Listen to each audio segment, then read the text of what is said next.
Welcome to this rapid revision video looking at foreign policy, in particular in relation to Spain and the Netherlands. Firstly, we need to consider the national priorities of each of these different nations. England was not that powerful a nation in the 1500s. Spain and France were both the great European rivals. However, both of these countries at times wanted an alliance with England. Here's Spain's aims. Spain wanted an alliance with England, as English ships could then protect Spanish forces sailing up the Channel. But Spain's attempts to root out Protestantism in the Netherlands was brutal and a big worry for English Protestants, making such an alliance less likely. Then we've got France. France was surrounded by Spanish territory. An alliance with England offered more security. But, like Spain, France was a Catholic power. If Spain and France made peace, then England would be vulnerable, particularly if they joined forces. So what was Elizabeth's policy towards the Netherlands? Elizabeth was yet again in a tricky position. She wanted to avoid a costly war with Spain. So instead, she sought to put more indirect pressure on Philip II, hoping that he would return to the 1548 arrangement where the Netherlands were allowed greater autonomy from Spanish rule. That means greater freedom to rule themselves. Firstly, Elizabeth would help Dutch Protestants, but only unofficially. She wouldn't send English soldiers. Secondly, she would encourage English privateers like Sir Francis Drake to raid Spanish ships in the Atlantic, hurting their supply of resources from the New World. Thirdly, Elizabeth wanted friendly relations with Spain's main rival, France.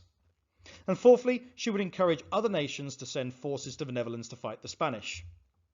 One way that Elizabeth hoped or tried to bring about aims 3 and 4 was to promise marriage to the French Duke of Alençon. However, Spain was not deterred in the Netherlands, and Elizabeth had to be careful.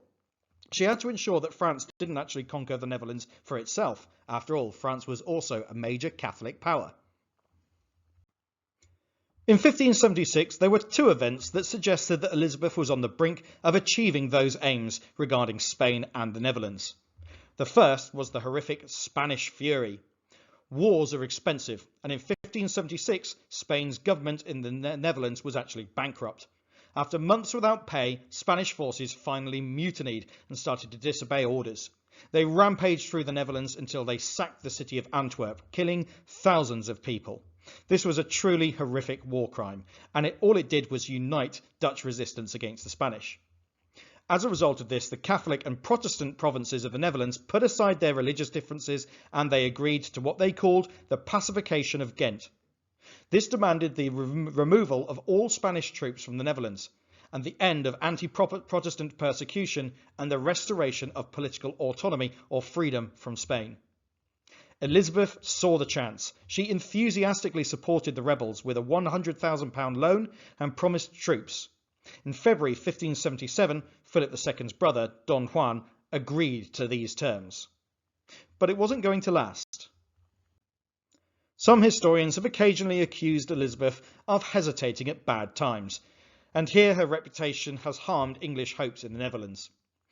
Elizabeth sent a force of 6,000 volunteer soldiers led by the mercenary John Casimir to fight the new Spanish army in the Netherlands. It's important that these people are volunteers. It's not officially an English army. These volunteers tended to be extremists, though. They destroyed Catholic churches, resulting in the loss of Dutch Catholic support, which had previously been united by the Spanish Fury. The Privy Council urged Elizabeth to send direct support, but perhaps fearing war with Spain, Elizabeth hesitated. The Dutch instead called on the French. However, the new Spanish commander, the Duke of Parma, was very effective, and Spain was soon winning in the Netherlands. The problem for Elizabeth is that England's position by 1579 was hardly better than it had been before. Here's Spain's position. In 1578, Spain had been financially weak. Don Juan's army was not winning in the Netherlands, and the Spanish faced threats from the Duke of Alençon's French army and Dutch rebels led by William of Orange. But by 1579, Spain was still financially weak, but the Duke of Parma was a more effective leader than Don Juan. Spanish armies began to win again, and Dutch Catholics had made peace with Spain. But what about France? Well, in 1578, France and England were basically allies. The Duke of Alençon led his army into the Netherlands to fight the Spanish. But by 1579, France and England remained allies, but Alençon had withdrawn from the Netherlands and the Dutch states were no longer united against Spain. So really, Elizabeth's no better off than she had been before. This is often seen as a real lost opportunity. The turning point for England and Spain came in 1584. Despite £70,000 of English support, which was a truly staggering amount, the Duke of Alençon failed in the Netherlands. In 1583, he had returned to France. Worse yet for Elizabeth, Spain had taken over Portugal. It was now even stronger. However, events beyond Elizabeth's control were about to transform England's situation. Firstly, on June 10, 1584, the Duke of Alençon died. His heir, Henri of Navarre, was a Protestant, but this sparked a religious war in France, effectively ending France's usefulness as an English ally. Next, on July the 10th, that's right, just exactly 1 month later, William of Orange was assassinated. This showed Elizabeth how easy it might be for the same to happen to her. Elizabeth refused to become the figurehead of Dutch Protestants. The Dutch rebels were leaderless and weak. The Treaty of Joinville.